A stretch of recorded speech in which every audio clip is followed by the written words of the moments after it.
to your work, we now have a hallway in honor of Mary, which I think is very appropriate in this season of Advent, moving to Christmas, moving to Epiphany. So this work, the Magnified Heart series, you created and did that in combination with the work of Maren Tirabase, who matched your sculptures with her poetry. And the dedication of this series for our Mary Hallway, in fact, came on the day that you preached in the chapel, which just happened to also be the day that Barack Obama was elected President of the United States. So, acts of liberation. Let me introduce my spouse, Carol McCollough. She's my inspiration for a lot of my artwork. And this piece is Mary, who's just heard that she will bear Jesus. And I made her a young girl because girls were married around 13 and 14 in Jesus' time. And contrary to a number of illustrations of her rejoicing, her sitting in a chair reading a book, as it was done many places, I thought of a 14-year-old girl would probably be doing a handstand or a somersault, and she's doing just that, and her hairpiece has flown off of her hair and just in midair, and here are her feet up in the air with apparently some kind of motion to them. Maybe Carol could read the short poem that goes with this. Spirit, rejoice. Wild woman pregnant. Now the world turns upside down. Spirit, rejoice.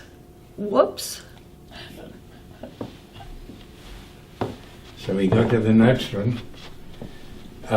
It's amazing to me how the Magnificat is so radical and yet has survived. Many of the things that probably were written and thought and spoken in Jesus' time probably were lost.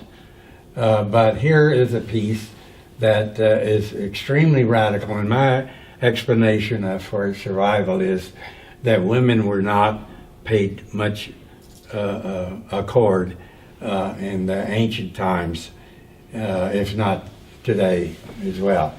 And here is a sculpture of Scatter the Proud.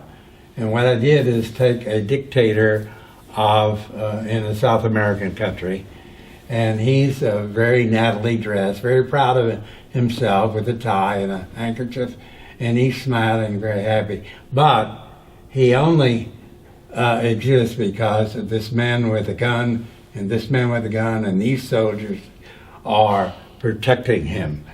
But he illustrates what pride is. So that's that, Scatter the Proud. The thought of their hearts, proud, proud, proud, proud, proud, proud, proud. Scatter, scatter, scat.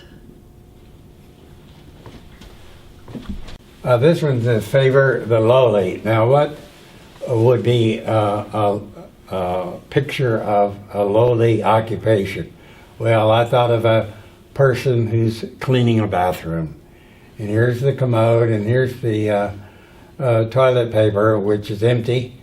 And she's scrubbing the floors. The window is closed, and this bathtub here is in the background. She illustrates Jesus' concern for the lowly.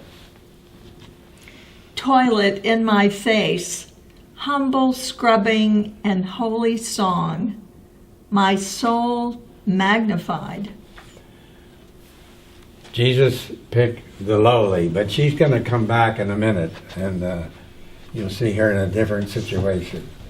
This one is again a example of revolution. Mary's song is a revolutionary statement, and here is a young man stopping, like was done in Tiananmen Square some time ago, where a young man was standing in front of tanks coming forward about the time that I did these pieces, and he stopped the tanks with his own body. And that's an example of a tank. The gun is pointing right at us with a follow-up here in the background. Tanks shrink to toy size. Powerful butts are displaced, brought down from their thrones.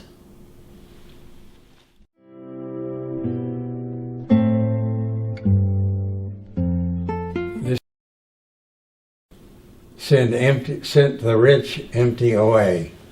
Here is a picture of a pastor who's a woman holding a Bible, but there's a wind blowing, and the wind is coming from this other world. Here is a hearse, which is in perspective, which gets smaller as it goes forward, and this is a hole. It's the other world, the spirit world, I try to represent occasionally with an emptiness.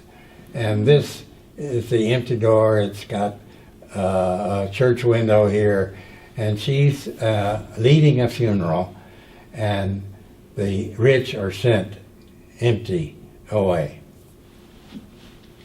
Send the rich away empty. Empty the heart hearse. Resurrection's not for sale. Send the rich away.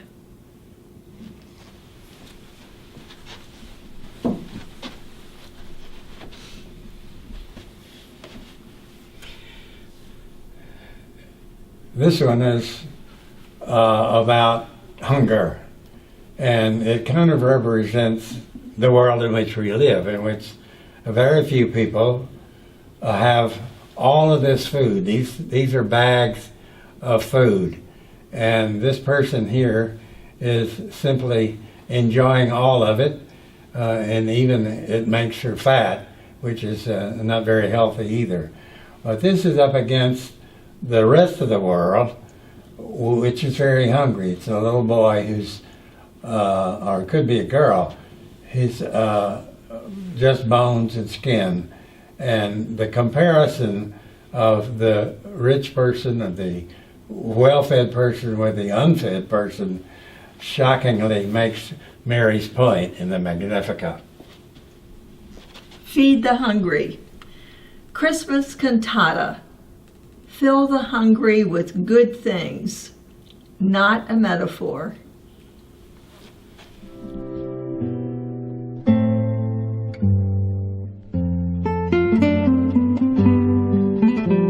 Returning now to the lowly, or the young woman who is cleaning the toilets in the bathroom, and everything has changed.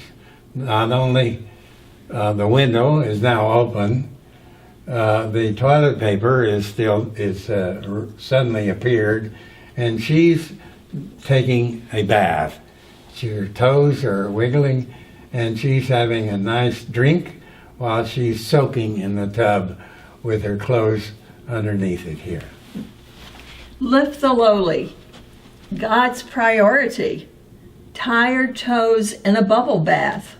Ave Maria. And finally, this one is Remember Mercy. And it's an image of a woman who has stopped on the highway. This is a highway. And her car, she's gotten out of the car with the door open here, because she's seen a child who's been left with a trash can. And she is remembering mercy to save this child from the waste. The child is not trash. She's going to save this child. And I use that to illustrate with a kind of halo over her head, remembering mercy. Remember God's mercy. Abandoned child and trash can. Scripture incarnate.